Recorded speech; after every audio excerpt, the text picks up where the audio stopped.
Welcome back to Critical Query. Last we left our heroes, they had arrived in the village of Oakhaven, a town gripped by an unnatural silence. Let's set the scene. The air is heavy, still. No birdsong, no rustle of leaves in the wind. Before you stands Elder Elara, her face a mask of worry, her hands twisting a simple wooden pendant. She looks at you, her voice a strained whisper. "Thank you for coming. The Whisperwood, it's gone silent. Our Sunpetal Blooms, the heart of Oakhaven's remedies, they're all dying. We need someone to venture into the heart of the woods to find the source of this stillness and bring back a living bloom." A silence born of sickness. This is more than just a blight on plants. I can feel it. Her fear is genuine. We have to help. Understood. Mission is a go. We'll form a protective perimeter and advance into the target zone. No corruption will get past my shield. You have my word, Elder. Fear not, dear Elara, for where words fail, a hero's song shall rise. We shall venture forth and compose a ballad of this victory that will echo through the ages. Right, a ballad. Let's just make sure it's not a dirge. Dying flowers, silent woods. Sounds like someone's having a very dramatic, magical tantrum. Let's get paid and get out. You follow the path Elara pointed out, and within minutes the forest swallows you. The silence is profound, oppressive. It feels like walking into a vacuum. The path ahead is overgrown and unclear. Leo, you're taking the lead. I need a wisdom survival check, DC 14, to find any signs of what's happened here. Scanning. The air is dead. No tracks, no scat, nothing moves. Then, there, under a rotten log, not a footprint, more of a stain. Oily, black. Something heavy was dragged this way. The trail is faint, but it's there. This way. Leo, your keen eyes pick up on it perfectly. You lead the party off the main path, following these strange, slick prints that seem to suck the color from the moss they touch. Chloe, you kneel down to examine the residue. Give me an intelligence nature check, DC 12. Fascinating. The molecular structure of the soil is inverted. This isn't a poison per se. It's a form of necrotic entropy. Essentially, it's the physical residue of concentrated despair, leaching the life force from the very earth. A classic manifestation of a blight curse, likely tied to a fey creature. Necrotic entropy. Of course it is. Can't just be evil mud. Always has to have a fancy name. As you contemplate the blighted earth, the woods around you groan. Twisted, thorny vines, slick with that same black oil, lash out from the undergrowth. Corrupted branches creak and snap as they lunge. Roll for initiative. Contact. Hostiles engaging. Shield up. Forming a hard point around the casters.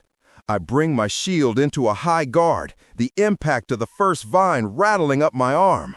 The wood splinters against reinforced steel. I am the wall. While he's playing wall, I'm finding a better angle. I dart past a thick oak, the geometry of the fight laid out before me. The main vine is anchored to that large, pulsating root. A perfect flanking position. My blades are ready. Ben holds the line as Alex darts into the shadows. The battle is short and brutal, ending with a final radiant burst from David's mace.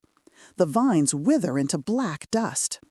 You find a small clearing to catch your breath. David, take a look around. Give me a wisdom insight check, DC 10, to gauge the party's state. I can see the tension in Ben's shoulders, the weariness behind Chloe's academic focus. This silence is getting to us all. The blight is emotional, not just physical. If a dryad is at the center of this, as Chloe suggested, she isn't a monster. She's a victim. We must be prepared to offer healing, not just our swords. Pressing onward, you arrive at a sunken glade. Blocking your path is a rusted iron gate, woven with dead vines. A single inscription is carved into the archway. I have no voice, but I tell of the sun. I have no legs, but I journey to the light. I die in darkness, but my child brings the dawn. What am I? Oh, for a riddle. Of course there's a riddle. Forest drama at its finest. Chloe, you step forward, examining the syntax and the clues. Make an intelligence investigation check, DC 15. Journey to the light could be photosynthesis. Child brings the dawn could refer to a seed or a new bloom. It's a botanical metaphor, clearly. But the specifics are eluding me. The phrasing is archaic, pre-common. Chloe's academic approach isn't quite cracking it. The gate remains shut. Grace, you see the frustration building. Perhaps a different approach is needed? Give me a charisma performance check, DC 12. Logic is a brutalist stage, my friends. This calls for melody. I pluck a simple, hopeful C major chord on my lute, letting the notes hang in the silent air. And I sing, not loudly, but with a clear, rising harmony. A petal for the sun, a seed for the morrow. Your name is hope. You are the Sunpetal Bloom. The final note rings, and that, my friends, is our crescendo. With Grace's final note, a loud click echoes through the glade. The rusted gate swings inward. Before you is a heartbreaking scene. A small pond is dark and stagnant. In its center, on a small island, is a single, faintly glowing sunpetal bloom. Weeping over it is a dryad, her bark-like skin cracked and weeping black ooze. She is the source. David, you see her rocking back and forth, clutching something to her chest. I need a wisdom insight check, DC 15, to understand what you're seeing. I see it. That's not malice twisting her features. It's unbearable grief. She's not a monster corrupting this flower. She's its guardian, and she believes she is failing it. The irony is tragic. Her own despair is poisoning the very thing she's trying to protect. She's trapped in a feedback loop of sorrow. Her grief is a palpable aura. Alex, while the others are focused on her emotion, your eyes are drawn to what she's holding. Make a dexterity perception check, DC 13. Yeah, feelings are great, but they usually come from somewhere. Her hands, she's clutching a necklace. It's not made of wood or vine. It's obsidian, carved with jagged edges, and it's pulsing with that same dark gunk. That's the problem, right there. The amulet. It's a parasite. Doesn't belong here. It's strangling the life from this place. It needs to be removed. The dryad flinches as you approach. She hisses, clutching the amulet tighter. Grace, you need to calm her, to convince her to trust you. Make a charisma persuasion check, DC 14. I raise my hands, palms open, a gesture of peace. I don't move closer. My voice is a soft lullaby. Sweet guardian, we hear your sorrow. It is a terrible weight, that necklace, a heavy stone of grief. But you are not alone in this glade. Let us help you lift the stone. Let us share the burden, and let the light back in. Your words seem to reach her. Her hissing softens to a low keen. She doesn't relax, but she's listening. David, this is your chance to create an opening, to give her a moment of clarity. This will be difficult. Wisdom, medicine with a divine touch. DC 16. I focus my will, not on her, but on the air around her. I channel a prayer of cleansing, a quiet plea for light. For just a second, the oppressive gloom recedes.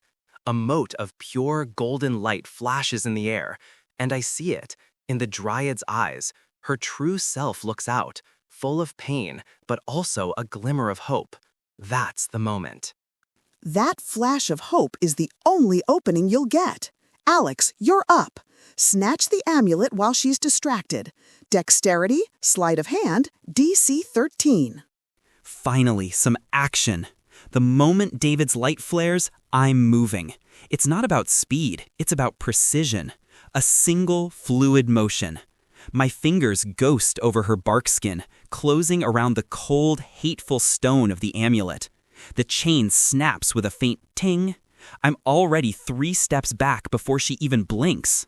The moment the amulet leaves her skin, the dryad gasps as if waking from a nightmare. But the amulet in your hand, Alex, begins to thrash.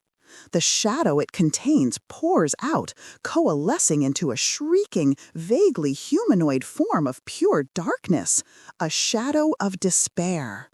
It has no face, only a gaping maw. Look how it shies away from David's light. It's a creature of shadow, vulnerable. Use light, radiant damage. Aim for the core. Threat identified. Intercepting. I plant my feet, raising my shield to meet its incorporeal claws. Let it focus on me. I am the rock against which the shadows break. Do it now. Ben takes the brunt of the assault as David raises his holy symbol, bathing the creature in searing light. It recoils with a silent scream. The battle is a whirlwind of flashing blades and holy light, ending as Chloe's chromatic orb, infused with pure radiance, strikes the creature dead center, causing it to dissolve into nothing. Silence returns to the glade, but this time it's peaceful. The stagnant pond clears. The Sunpetal Bloom pulses with vibrant golden light. The dryad, her skin now the color of healthy birch, touches the flower gently. Of course, the dryad and the bloom are symbiotically linked, an ancient bond. Her emotional state is directly tied to the health of the flora she protects. The amulet didn't just curse her, it weaponized her very being against her ward. And so the curtain falls on our woodland tragedy. The sorrow is vanquished, the silence is broken not by screams, but by the gentle thrum of life returning. A light was rekindled, a guardian was saved, and a flower of hope blooms once more. Let the bards of Oakhaven sing of this day, for darkness was met not only with steel, but with a song of compassion.